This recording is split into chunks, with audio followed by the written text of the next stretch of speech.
여보세요? 박희신입니다.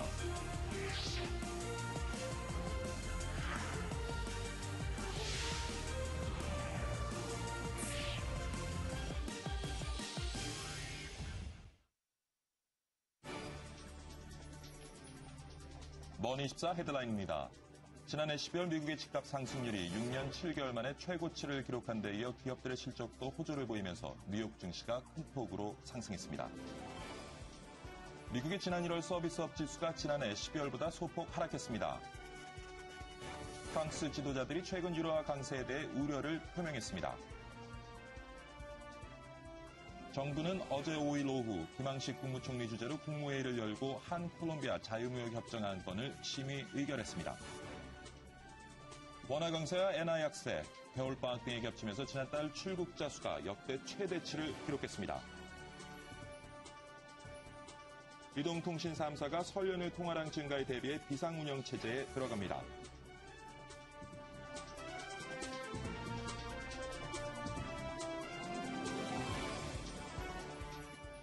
네, 박희준의 여보세요. 2월 6일 수요일 2부 시작하도록 하겠습니다. 설을 앞두고 몸도 마음도 바빠지는 요즘입니다만 전국이 폭설과 한파로 몸살을 앓게 될 전망입니다.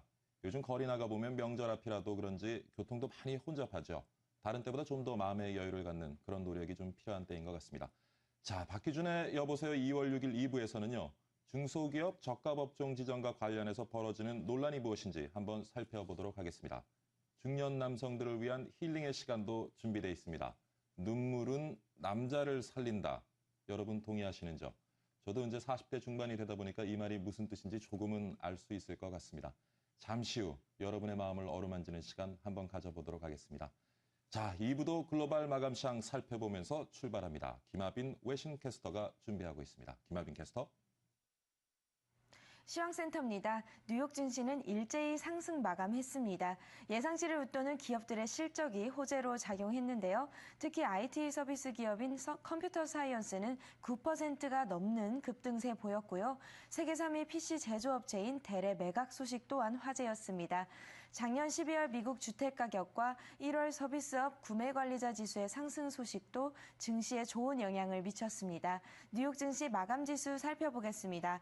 네, 다우지수 0.71% 오른 13,979선에서 거래 마쳤고요.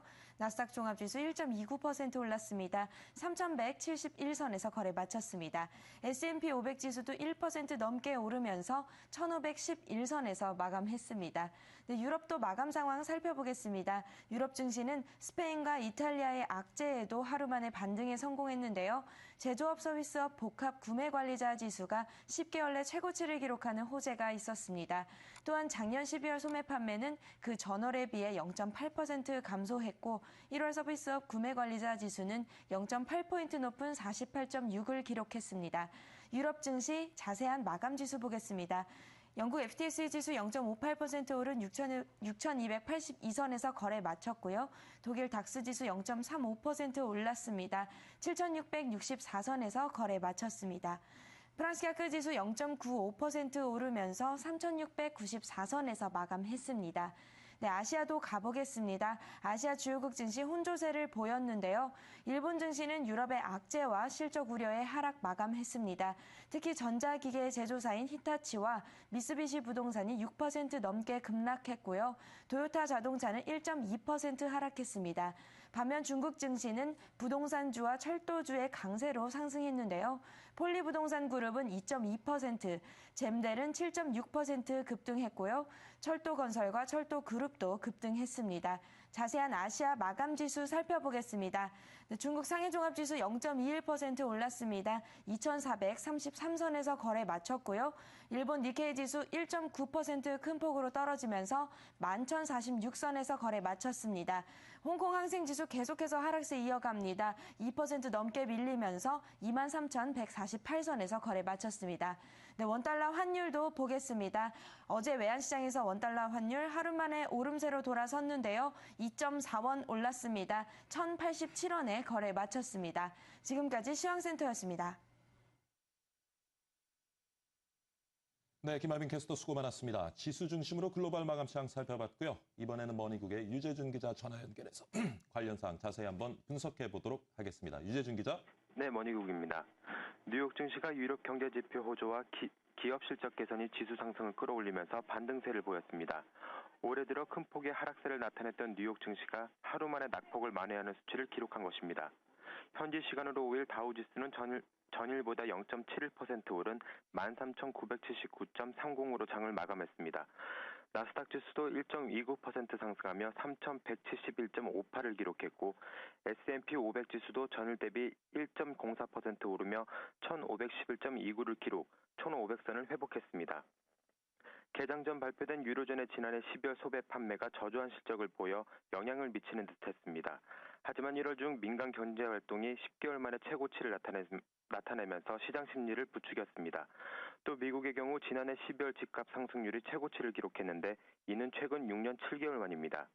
올해 1월 공급관리자협회의 서비스업 지수도 예상치를 웃돌며 괜찮은 실적을 나타냈습니다. 게다가 지난해 4분기 엘리파이낸셜의 실적이 좋은 상태를 나타냈고 켈로그와 얌브랜드 등 기업들의 호전된 실적도 지수 상승을 이끌었습니다. 하지만 실적 호조에 큰 힘이 됐던 얌브랜드는 중국에서의 동일 점포 매출이 감소했다는 영향으로 오히려 3% 가까이 하락한 모습을 보였습니다. 켈로그는 예상보다 적은 분기 적자로 1% 가까이 올랐습니다. 한편 유럽 증시는 전날 급락했던 것에 반해 반등했습니다. 유럽 대표 지수인 스톡스 600은 전날 대비 0.6% 상승한 285.56의 거래를 마쳤는데 이러한 수치는 올해 들어 2.1% 오른 셈입니다. 유로존의 서비스업 지수가 시장에서의 불안한 예상과는 달리 좋았고 주요 기업들의 실적 또한 예상대로 양호했기 때문에 이러한 상황으로 이어졌다고 분석됩니다. 하지만 전문가들은 유로존의 경기 회복에 대한 기대감은 조금씩 살아나고 있지만 스페인과 이탈리아를 둘러싼 정치적 리스크가 부담이 되고 있다고 분석했습니다. 이상 글로벌 마감 시황이었습니다.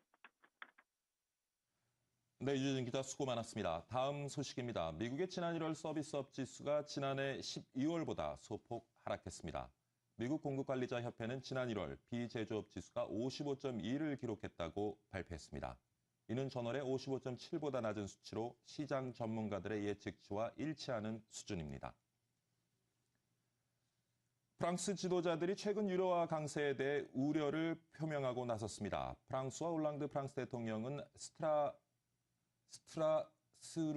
스트라스부르 유로부의 연설을 통해 유로화가 비정상적으로 변동하는 것을 막기 위해 유로존 차원의 환율 정책을 개발해야 한다고 밝혔습니다. 이에 앞서 피에르 모스코비시 재무장관도 유로화의 가치가 다른 주요 통화에 비해 상승하고 있는데 우려를 가지고 있다고 말했습니다.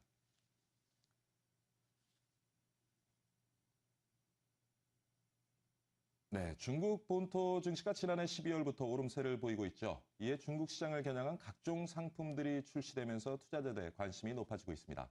최은진 기자가 전합니다. 중국 상해종합지수는 지난해 12월 3일 1959.77포인트를 저점으로 기록한 뒤 줄곧 오름세를 나타내며 두 달 새 473포인트, 24% 이상 상승했습니다. 이에 증권사들은 중국 시장에 대한 핑크빛 전망을 내놨고 투자자들은 중국 본토 증시 연계 상품을 주목하기 시작했습니다. 최근 중국 본토 증시에 투자하는 펀드의 설정 규모는 1,000억 원 이상 늘었고 중국 본토 증시 연계 ETF에는 2,000억 원 이상의 자금이 몰렸습니다. 중국의 본토에 직접 투자하려면 상당히 제약이 많았고 판매 기간이 아주 긴 이러한 상품밖에 되지 않았지만 요새는 운용사들이 A주 ETF를 직접 상장을 해서 거래할 수 있는 중국 본토 증시를 기초자산으로 하는 DLS와 레버카운트 등도 출시되고 있습니다. 하나대투증권과 하나투자증권 등 대부분의 증권사들은 중국 본토 시장을 기초자산으로 하면서 주가 하락에도 수익을 낼 수 있는 DLS 상품을 출시했습니다. 또 한국투자증권과 미래에셋증권은 중국 본토 증시와 연계된 ETF 등을 활용한 레버카운트를 내놨습니다. 이처럼 펀드와 ETF, DLS, 그리고 레버카운트까지 본물처럼 출시되고 있는 중국 본토 증시 연계 상품. 하지만 같은 중국 본토 상품이라 해도 추종하는 지수와 종목 등이 달라 수익률이 천차만별입니다. 또 과세와 수수료 등도 상품마다 달리 적용되기 때문에 투자자들은 더 신중하게 살피고 투자해야 합니다. M머니 최현진입니다. 정부는 어제 5일 오후 세종시 세종정부청사에서 김항식 국무총리 주재로 국무회의를 열어 한 콜롬비아 자유무역 협정 안건을 심의 의결했습니다.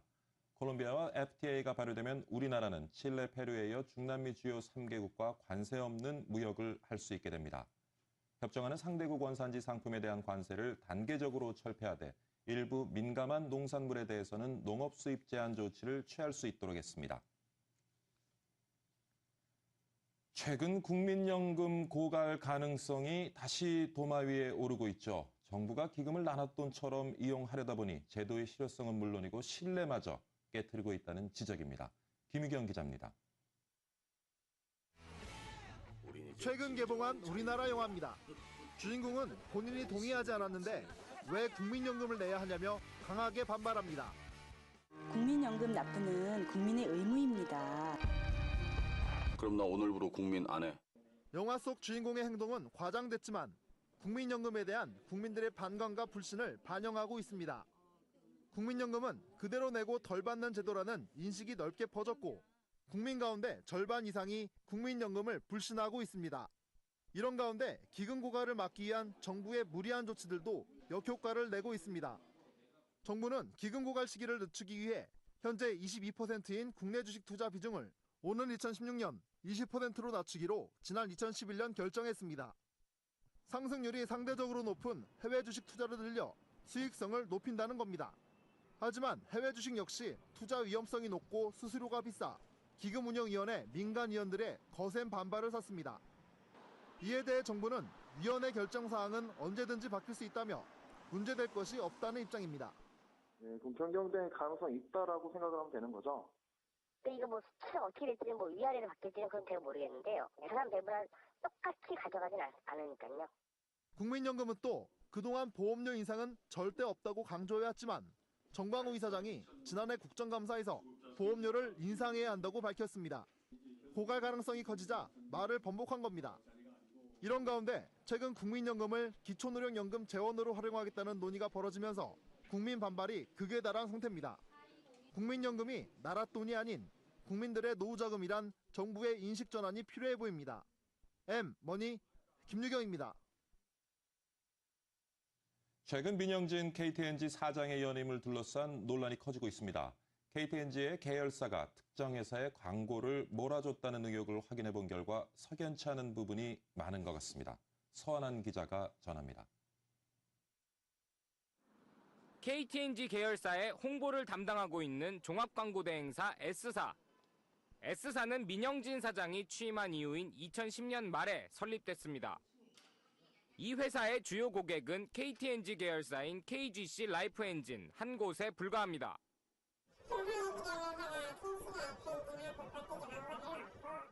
실적도 없는 신생회사였지만 80억 원이 넘는 KGC의 광고 대행 계약을 따냈습니다.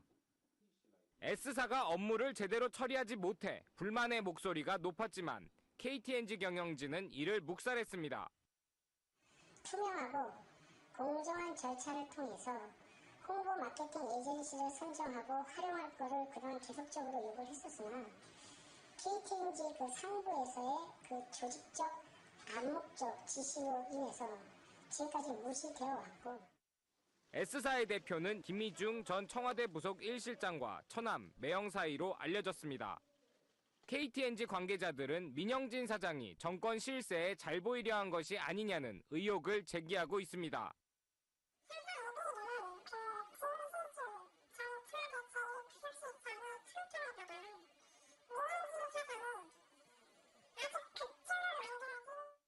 실적도 내리막을 걷고 있습니다. 민영진 사장 취임 이후 KTNG의 영업이익은 지속적으로 줄어들고 있는 상황. KTNG는 이 같은 의혹은 사실 무근이며 실적 부진은 연관사업 다각화에 따른 일시적인 감소라고 해명했습니다. 한편 사회이사 7명으로 구성된 KTNG 사장후보 추천위원회는 최근 민영진 사장의 3년 연임을 결정했으며 정기 주주총회에 승인만 남겨둔 상태입니다. M머니 서한환입니다. 원화 강세와 엔화 약세, 겨울방학 등이 겹치면서 지난달 출국자가 역대 최대치를 기록했습니다. 법무부 인천공항 출입국 관리소는 1월 출국자가 약 108만 명으로 지난해 여름 성수기보다 7.5% 늘었다고 밝혔습니다. 가장 많이 방문한 국가는 중국이었고 일본과 필리핀, 태국이 한 해 전보다 30% 이상씩 늘며 그 뒤를 이었습니다.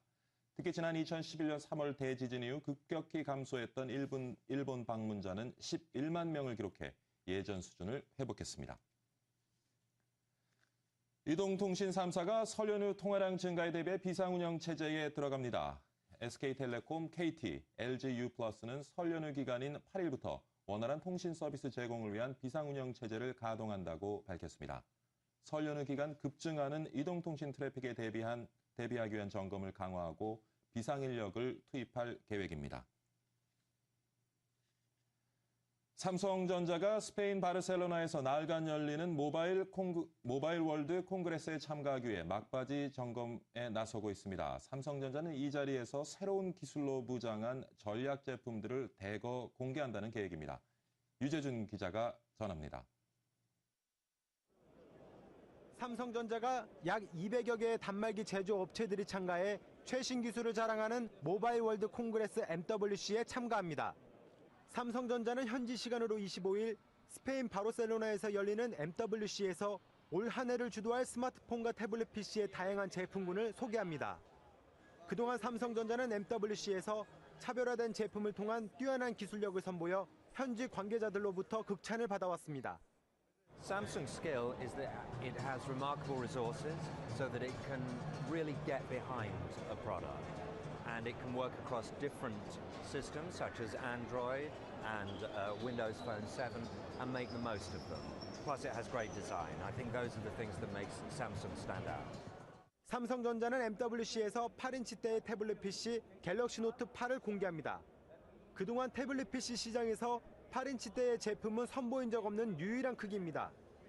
업계에서는 갤럭시 노트 8에 대해 스마트폰과 태블릿 PC의 영역을 두루 섭렵했다는 평가를 하고 있습니다. 이 외에도 10만 원대의 태블릿 PC 갤럭시 탭 3와 화면을 반으로 접을 수 있는 신개념의 스마트폰 갤럭시 Q를 선보일지에 대한 관심도 뜨거운 상황입니다. 뿐만 아니라 삼성전자는 MWC에서 최고 스마트폰과 최고 피처폰, 최고 스마트 패드 등 휴대폰 7개 부분에 후보로 선정됐습니다.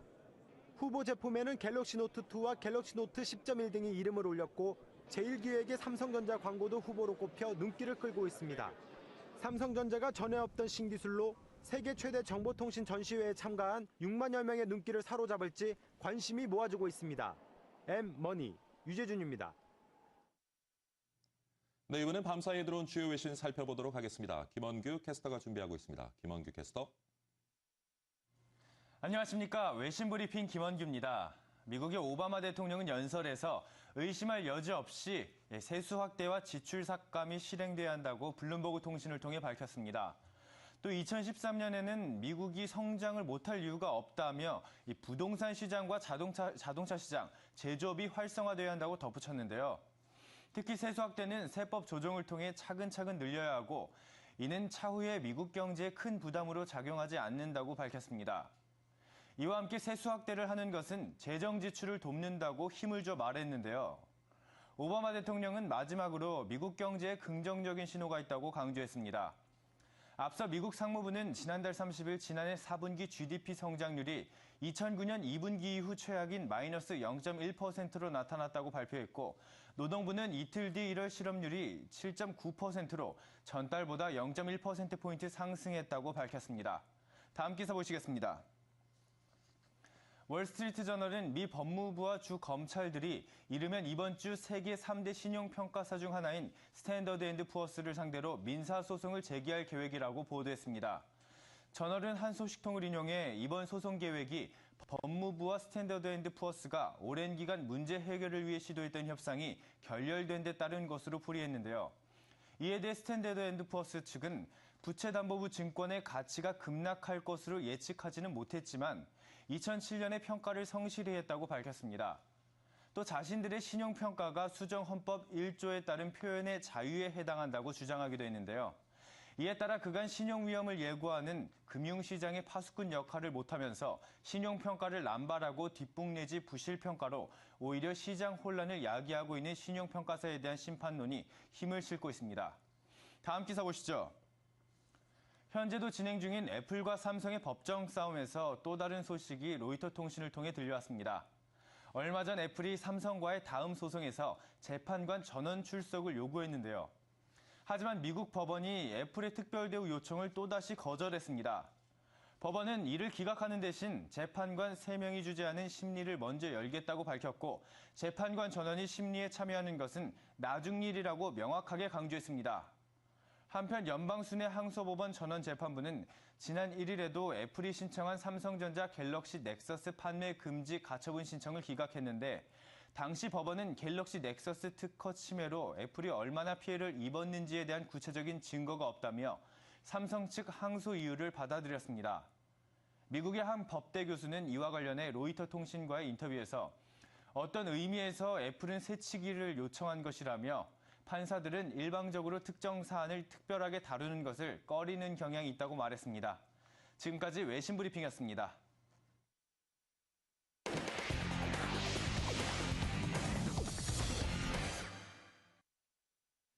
네, 이번엔 집중관찰 시간입니다. 오늘 종목은요, KTNG입니다. 오늘 토로스증권의 박준현 차장과 함께 KTNG가 최근 어떤 이슈를 가지고 있는지 집중 분석해 보도록 하겠습니다. 그리고 앞으로의 전망과 투자 전략까지도 살펴보겠습니다. 안녕하십니까, 차장님. 안녕하세요. 네, 최근 KTNG 사장의 연임 때문에 논란이 좀 있는 것 같은데 어떤 이슈 가지고 있습니까? 예, 일단 4분기 실적 이슈인데요. 예. 국내 담배 점유율 하락, 그리고 해외 담배 물량의 감소, 또 한국임상공사, 특히 홍삼 부분의 실적이 악화돼서 예. 4분기 실적이 시장에 기대를 맞추지 못했습니다. 이런 부분은 시장이 그동안에 KTNG를 높게 평가했던 부분들, 예. 담배세 인상이라든지 또 국내의 담배 시장 점유율의 상승, 이런 부분들에 굉장히 어긋나는 부분이었기 때문에 예. 다소간 조금 충격으로 받아들여지고 있고요. 담배 가격 인상 여부가 지금 최근에 또 이슈가 되고 있습니다. 담배세 인상에 따라서 평균 판매 단가 인상이 가능할 것이다, 이런 이야기가 나오고 있고요. 사실 이 담배라고 하는 그 제품 자체는 가격이 올랐다고 해서 쉽게 구입을 안 하는 제품은 아닙니다. 그렇기 그렇죠. 때문에 담배세 인상은 분명히 판매 단가 인상으로 이어지는 가능성은 크긴 합니다만은 아직까지는 이 부분은 좀 불확실하다고 할 수 있겠고요. 예.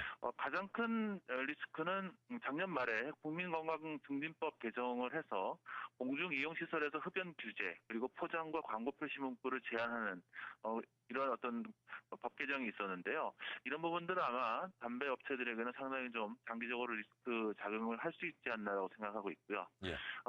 민영진 사장 연임 문제를 놓고 노사 간의 갈등을 벌이고 있습니다. 지금 노조 측에서는 부실 경영, 그리고 또 비리 의혹을 좀 제기하고 있습니다. 상당히 제기한 부분들이 많고 복잡하기 때문에 이 부분이 쉽게 잠재워지지는 않을 것으로 보이고요. 다만 이제 이 문제가 기업의 어떤 정상적인 경영을 침해하는 정도까지 간다면은 좀 리스크로 작용할 수도 있지 않을까 보고 있는데요. 아직까지는 지금 이슈로 나오기만 했지 예. 크게 부각되지는 않고 있는 상황입니다. 시장에서의 수급 상황은 어떻습니까? 외국인들이 실적 발표 이후 순매도 기조를 좀 이어가고 있습니다. 네. 사실 9만 원 이상 올라갔던 주가가 지금 76,800원까지 밀려난 것도 그런 부분이라고 생각이 되는데요. 기관들은 최근에 순매수를 해주고 있습니다. 아마 담배세 인상에 따른 모멘텀을 좀 기대하고 사고 있는 것이 아닌가라고 보고 있습니다. 예. 자, 앞으로 KTNG 어떻게 좀 움직일지, 그리고 우리 투자자들은 어떤 전략으로 대응해야 될지 좀 짚어봐 주시죠. 일단은 담배세 인상 여부가 변수가 될 것으로 보이고요. 예. 아마 이 부분이 된다면은 단기간의 어떤 주가의 반등은 가능하지 않겠는가라고 생각합니다만은 예. 성장성에 대한 의문은 여전히 남아 있지 않나라고 생각을 하고 있습니다. 그동안에 이제 KTNG가 담배의 어떤 국내 시장 점유율은 탄탄했고요. 예. 또 해외 쪽의 수출 부분에 상당히 기대를 했는데 수출 부분에서 성장성이 나오지 않고 있고요. 또 특히 최근에 원화 강세라는 어떤 그 배경도 수출 부분에서의 성장성이 그렇게 크게 나타나지 않게 하는 요인이 되기도 했습니다. 공공장소 흡연 금지 조치가 저는 가장 장기적으로 큰 리스크라고 생각을 하고 있고요. 예. 사실 또 시간이 지날수록 굉장히 웰빙 트렌드가 조성되고 있는 것도 담배 사업에는 뭔가 문제가 될 수 있지 않을까라고 생각을 하고 있습니다. 일단 담배 수출 부분이 성장이 둔화되고 있고 이런 장기적인 리스크에 노출이 되고 있는 부분, 그것이 또 실적으로 확인까지 됐다면은 지금 현재 매수 홀딩 전략을 가져가기는 힘들지 않겠는가. 목표가 85,000원까지 반등을 기대한 트레이딩 바이 관점에서 접근하도록 하겠습니다. 차장님도 담배 피십니까? 저는 안 핍니다. 예, 좋습니다. 자, 오늘 토로스증권의 박준영 차장과 함께 KTNG 집중 관찰해봤습니다. 오늘 수고 많으셨습니다. 예, 감사합니다.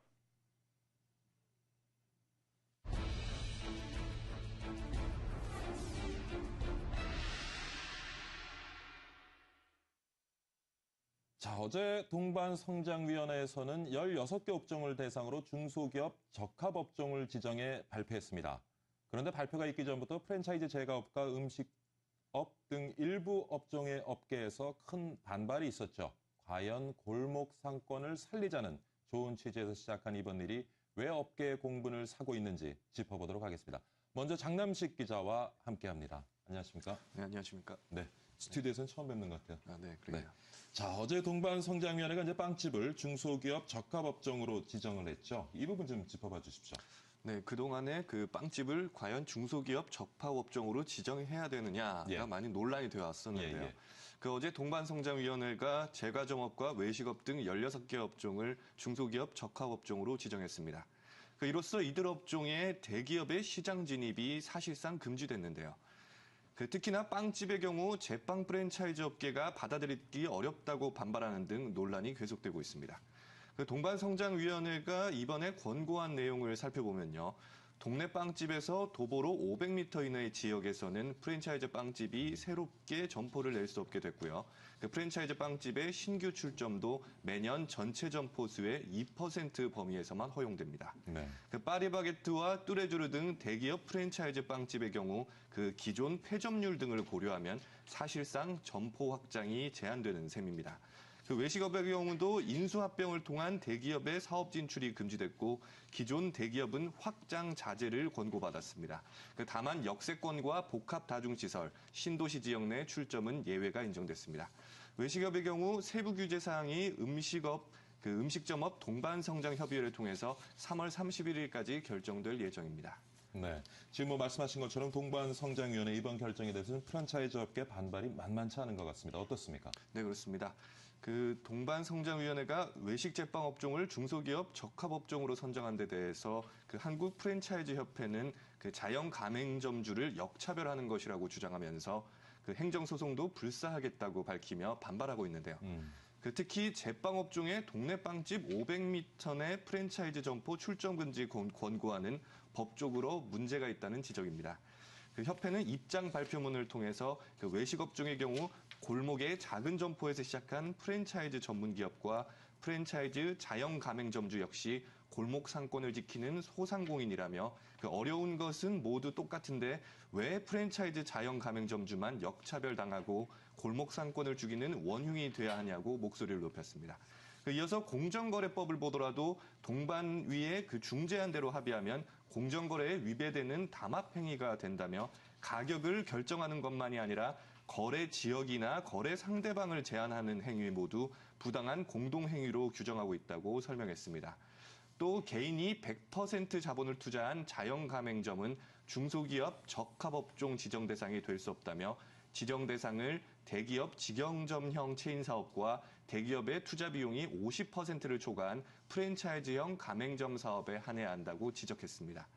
그런가 하면 파리바게트의 모그룹인 SPC그룹은 동반성장위원회의 권고안이 현실적이지 않다며 실현 가능한 방안으로 조정되어야 한다는 입장을 밝혔고 CJ푸드빌도 이번 권고안이 공정거래법 위반 소지가 있다고 주장했습니다. 그동안 논란을 빚어왔던 서비스업의 중소기업 적합업종 선정이 사실상 마무리된 상황에서 반발과 우려의 목소리가 나오고 있는 상황인데요. 앞으로 당분간 이 문제에 대한 논란이 계속될 전망입니다. 네, 이번 동반위의 권고안을 통해서 사실은 이제 골목 상권을 좀 살려보자 하는 취지인데 골목 상권 살아날 것 같습니까? 그거 좀 잘 모르겠는데 한번 앞으로 좀 지켜봐야 될 것 같습니다. 예. 그 동반성장위원회가 그 제과점업과 외식업을 중소기업 적합업종으로 지정한 배경은 말씀하신 대로 그 골목 상권을 살리기 위해서인데요. 그런데 사실 이 부분에 대해서도 회의적인 시각이 많습니다. 그 외식업의 경우 창업이 쉽기 때문에 그 프랜차이즈 외식업에 대한 수요는 계속 존재하기 마련이고 그 골목 상권에 규제를 받지 않는 작은 브랜드들이 늘어날 가능성이 높다는 겁니다. 그리고 이렇게 될 경우에 그 골목 상권에는 별다른 도움이 되지 못할 뿐더러 그 부실한 프랜차이즈가 우후죽순으로 생길 수 있다는 우려가 나오고 있습니다. 네, 그렇군요.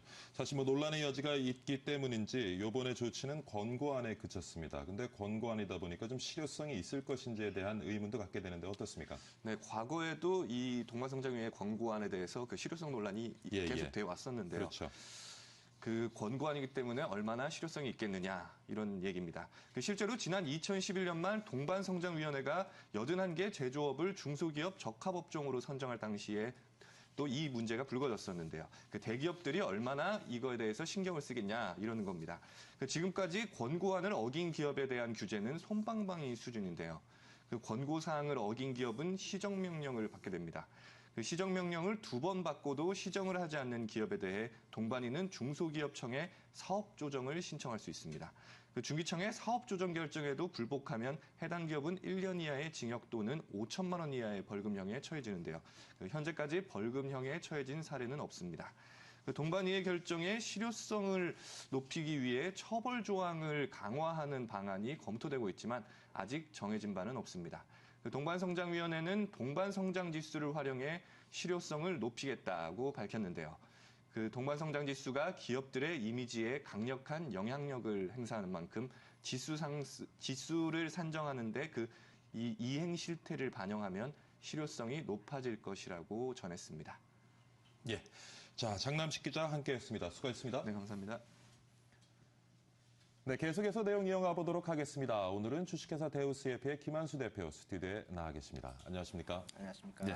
네. 지금 뭐 들으셨겠지만 지금 중소기업 적합업종 지정을 놓고 실랑이를 벌여왔던 제과업점이 제과점업이 적합업종으로 선정이 됐습니다. 그래서 사실 뭐 대형 프랜차이즈 제과점은 이제 신규 출점이 좀 어려워지게 됐는데 이 부분 어떻게 보시는지?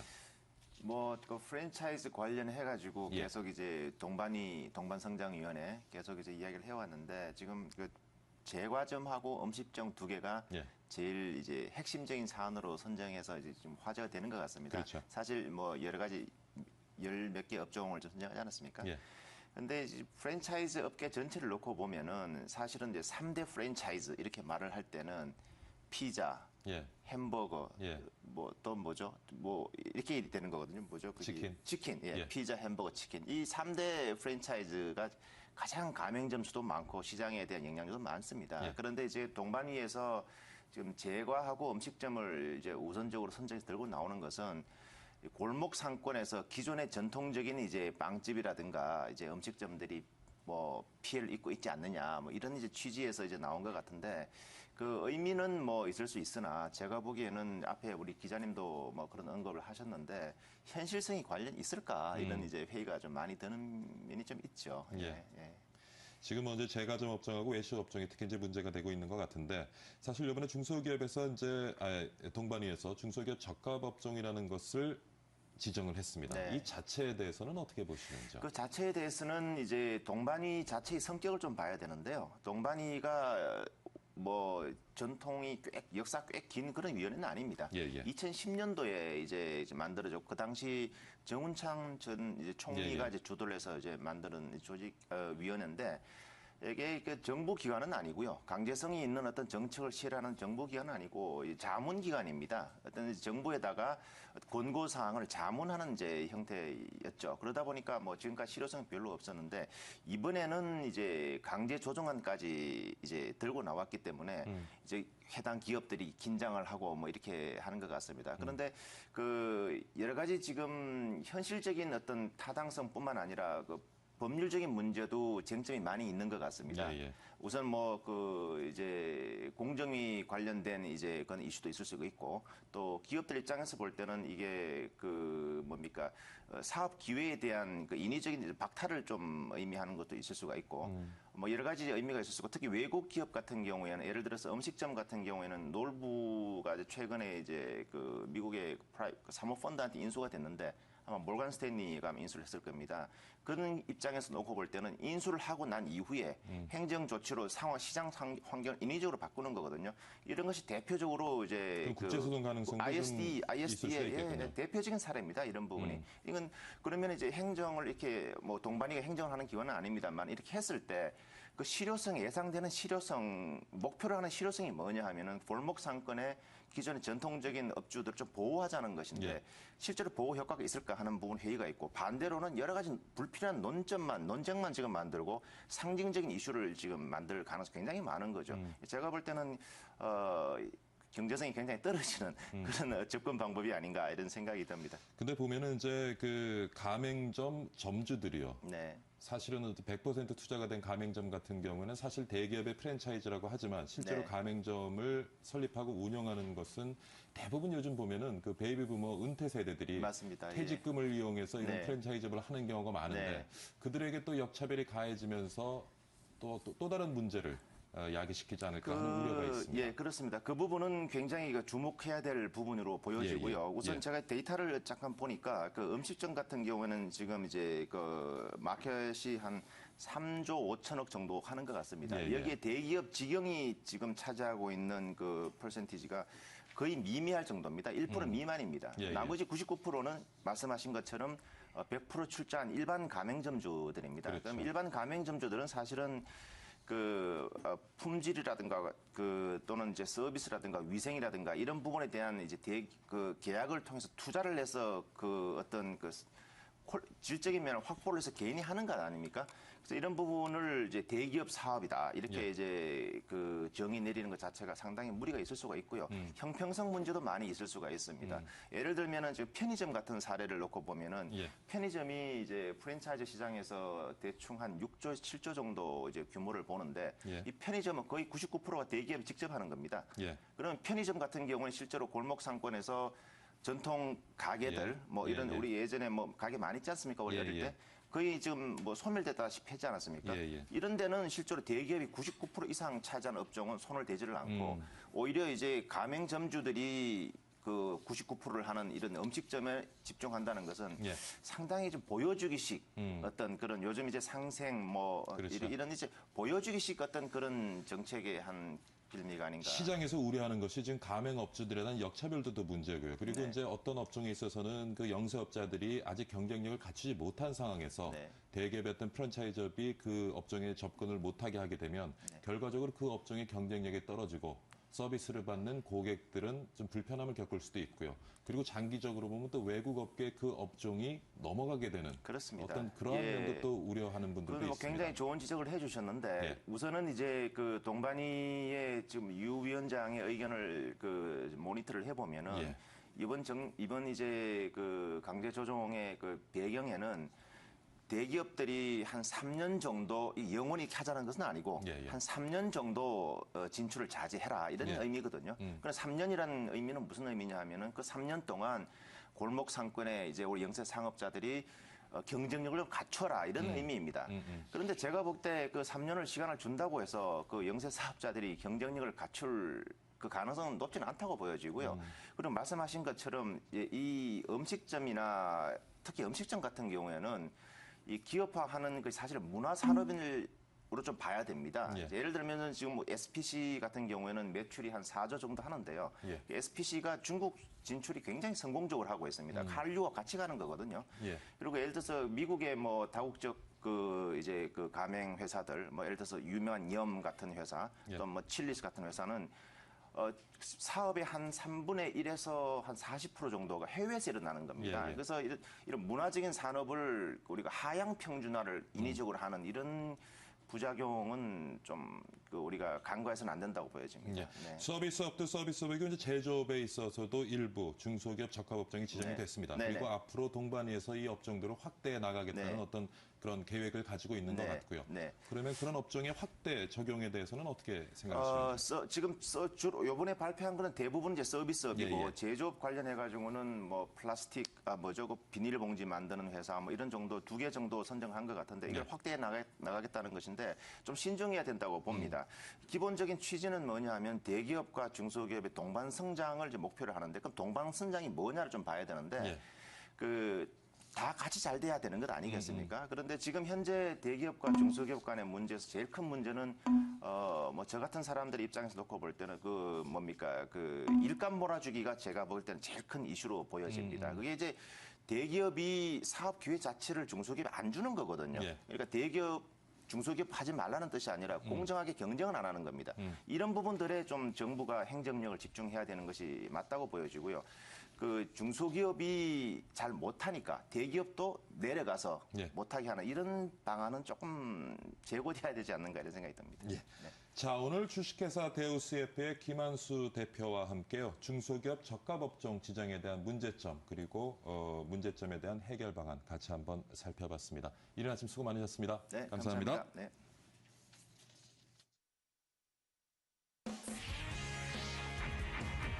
대한민국 최고의 명품 경제 프로그램 생방송 박희준의 여보세요. 네, 현재 7시 37분 지나고 있습니다. 앞서 예고해드린 대로 이번에는 중년 남성, 40, 50대 남성들의 치유 시간 한번 가져보기로 하겠습니다. 중년 남성 여러분의 마음의 노크를 해보는 시간입니다. 저희 프로그램 이름이 여보세요 하고 마음속에 숨어있는 나에게 손을 내밀어 보셨으면 좋겠습니다. 무슨 말인지 모르겠네요. 자, 오늘 모신 분은 지난 35년간 정신과의 명의로 많은 사람의 마음을 어루만져 오신 분입니다. 연세대학교 의대 이용식 명예교수 이 자리에 모셨습니다. 안녕하십니까, 교수님? 안녕하세요. 네. 언제까지 연세대에 재직을 하셨는지요? 작년 여름까지. 아, 그러시군요. 저는 지금 공과대학에 있습니다. 아, 그래서 반갑습니다. 예, 반갑습니다. 자, 우리나라 50대 남성의 행복 지수가 지금 바닥이라고 합니다. 얼마나 많은 사람들이 불행하다고 느끼고 또 스트레스를 받고 있는지 좀 살펴봐 주시죠. 이미 다 알려진 사실이지만 그 작년에 행복 지수는 OECD 국가 중에서 34개국 중에 32위죠. 예. 지난 10년간 저희 사회의 그 자살률은 계속 1위입니다. 예. 그리고 우울증도 약 한 70% 10년 사이에 증가했는데 특히 예. 50대 남성 가장이 더 피해자죠. 예. 그 보험회사에서 조사한 그 직장인들의 조사에 보면은 한 95%가 자기가 직장 생활에서 스트레스 받는다고 보고하고 있고 또 어떤 조사에서는 한 66%가 스트레스라는 질병으로 고통을 받고 있다고 그렇게 지금 보여지고 있습니다. 스트레스가 지나치면 의학적으로도 질병이 되는 거죠? 그렇죠. 스트레스가 누적이 되거나 과도해지면 결과적으로 질병화하는 데 문제가 있죠. 지금은 이제 우리 50대 남성의 행복 지수가 바닥이다. 그리고 자살률도 어느 국가보다 지금 높은 상황이고요. 그렇습니다. 원인 어디 있다고 보십니까, 교수님? 뭐 여러 가지 측면에서 볼 수 있겠죠. 저는 우선 이러한 문제를 개인의 어떤 병리 차원의 개인 차원에서 찾기보다는 사회병리 문제에서 보는 것이 타당하다고 봅니다. 잘 아다시피 저희가 지난 수십 년 동안 그 압축 성장, 고속 성장을 해오지 않았습니까? 그런 속에서 우리가 경제 성장은 상당히 눈부시게 발전했지만 분명히 거기에는 어두운 면이 있죠. 사실 그동안의 그 어두운 면을 사실 시시하고 감춘 건 사실입니다. 그러한 그 부분이 급격하게 동시다발적으로 문제가 노출되는 것으로 보여집니다. 작년에 그 재미나는 책이 있었죠. 필요사회라는 제독 철학자가 쓴 책인데 저는 아주 그 책을 아주 예리하게 잘 지적했다고 생각합니다. 이런 그 급속한 성장 이런 것은 신자유주의와 무한 경쟁을 일으키고 그러니까 우리 스스로가 돈과 노예가 돼버리고 그러니까 성공한 사람은 성공한 사람대로 탈진에 빠지고 그게 실패한 사람은 우울에 빠지는 전 사회가 어떤 피로사회 그래서 지금은 어쩌면 그 피로사회 증후군으로서 불안과 우울, 탈진에 여러 가지 그런 정신병리가 나타난다고 봅니다. 교수님 말씀하신 대로 이렇게 우리가 압축 성장을 해오면서 과정은 무시되고 성과만 중요시하는 그런 사회 문화, 그것이 좀 우리 중년 남성들에게 더 많은 스트레스를 만들어낸 것이 아닌가 싶습니다. 교수님은 50대 때 어떠셨어요? 의과대 교수를 하시면 누구보다 바쁘게 하루하루를 보내셨을 텐데. 저도 지금 돌이켜보면 예외가 아니라고 생각합니다. 그렇죠. 끊임없이 그 어떤 성과나 업적이나 또 어떤 그 일에 대한 성취욕, 명예욕에 그냥 자기 자신이 탈진되는 줄 모르고 달려왔던 것 같습니다. 지금 좀 여유를 찾으셨습니까? 지금은 훨씬 낫죠. 지금 이렇게 되니까 굉장히 편해 보이시는 것 같아요. 감사합니다. 예.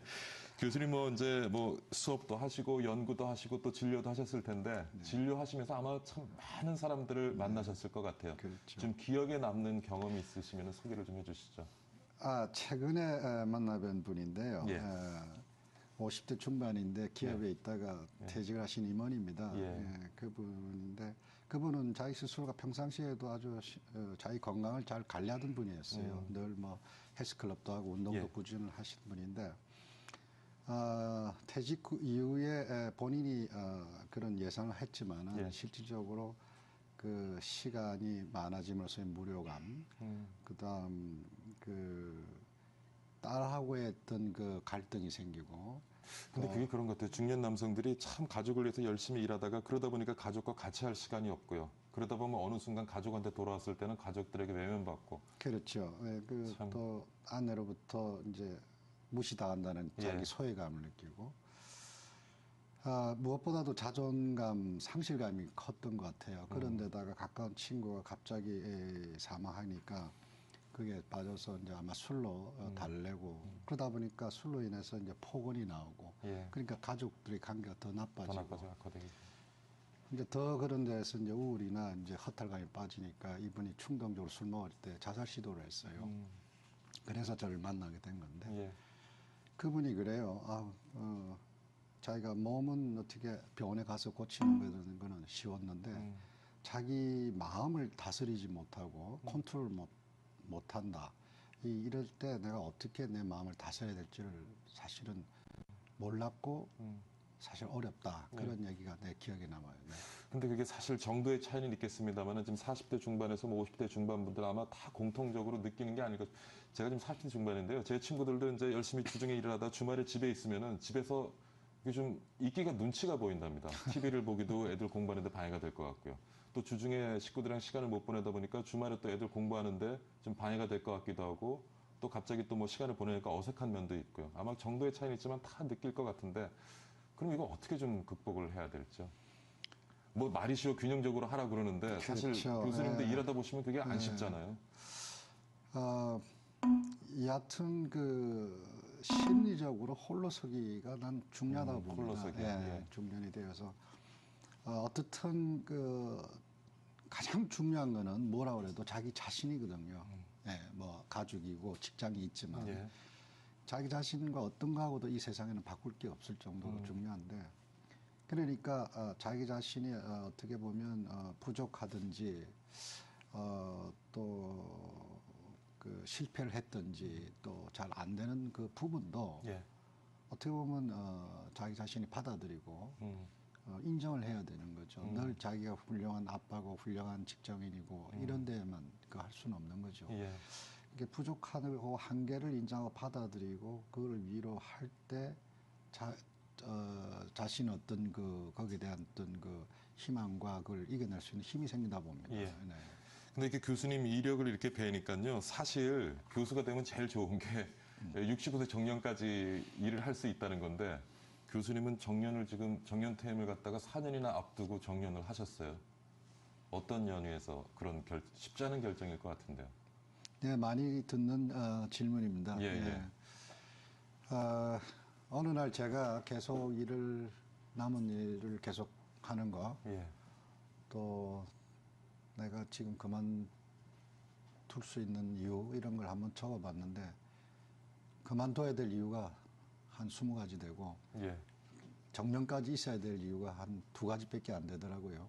그 2가지는 뭐였습니까? 결국은 그건 가족, 경제적인 이유 그거였습니다. 그 무엇보다도 제 자신에 대한 것들이 그만둬야 되는 거다.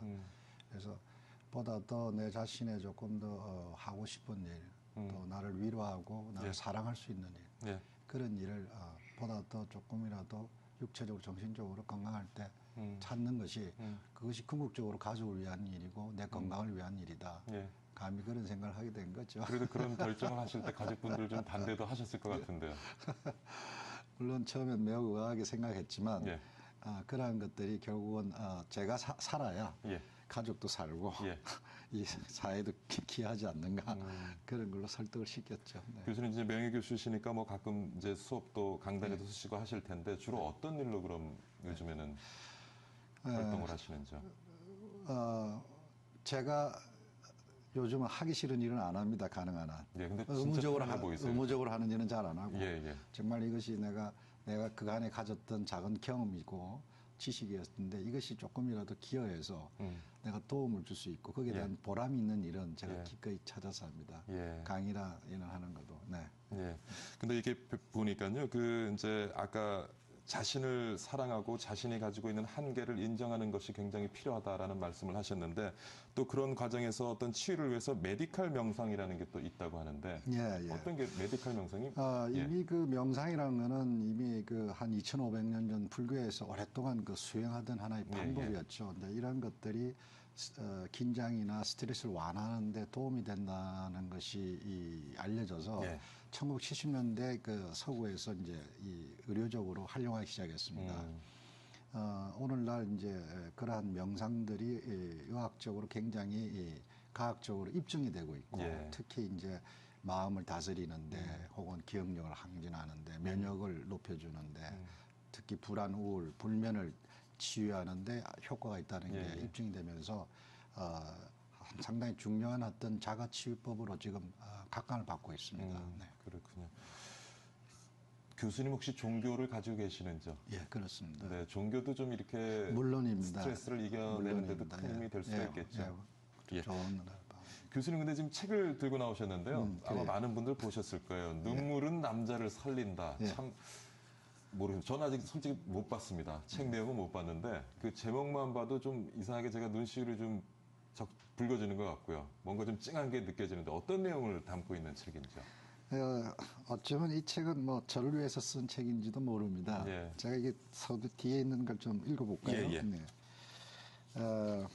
평생 회사와 가족을 위해서 살아온 사람들, 자신을 위해서 양복 한 벌 사입지 못한 사람들, 울고 싶어도 편히 소리내어 울어보지 못한 사람들, 사표를 참고 또 참으며 손에 쥐고 살아온 사람들, 그렇다고 자식이나 아내로부터 존경을 받지도 못하는 사람들, 어느덧 몸과 마음의 훈장처럼 성인병만 주렁주렁 얻은 사람들, 지금 자리도 불안한데 퇴직 후 30년 돈 걱정해야 하는 사람들, 나는 이들을 위한 글을 쓰고 싶었다. 이런 게 이제 제가 서두에 쓴 겁니다.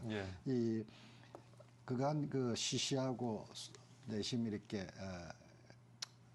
어떻게 보면 위축되어 있는 중년 가장 남성들을 좀 더 사회적으로 조명을 하고 이분들에게 어떤 사회적 국가적 관심이 필요하고 무엇보다도 제가 그간 살아오면서 또 진료를 하면서 경험했던 내용으로서 그분들에게 어떻게 하면 이런 어려운 점을 좀 이겨나가는 데 도움이 될 수 있을까 싶어서 저 나름대로의 어떤 경험을 소개했습니다.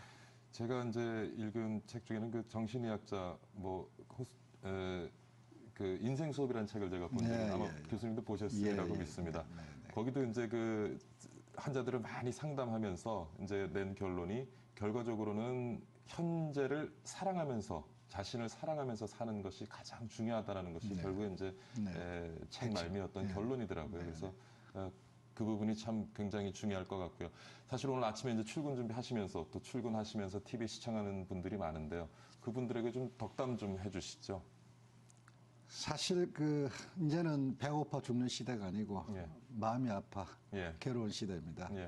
여하튼 모든 중심은 자기한테 있고 그런 어려움을 이겨낼 모든 에너지도 자기 내부에 있기 때문에 항상 중심을 잃지 않고 자기 사랑, 자기 위로에 대해서 늘 우리 스스로가 먼저 생각해야 될 거라고 생각합니다. 교수님 오늘 차림새 보니까 아래는 청바지를 입고 계십니다. 굉장히 이제 자유롭게 사시는 것 같은데 보기 참 좋습니다. 오늘 배운 말씀 감사드립니다, 교수님. 감사합니다. 네, 박희준의 여보세요. 오늘 준비한 내용은 여기까지입니다. 오늘은 우리의 아버지, 우리 남편 또는 동료인 중년 남성 여러분에게 좀 많은 용기가 되는 하루 되시기 바랍니다. 위로의 하루, 배려의 하루 되시고요. 길만이 미끄럽습니다. 길 조심하시고요. 추위를 녹이는 따뜻한 하루, 희망찬 하루 되시기 바랍니다. 저는 여기서 인사드리고 다시 활기찬 모습으로 뵙겠습니다. 시청해주신 여러분 정말 감사드립니다.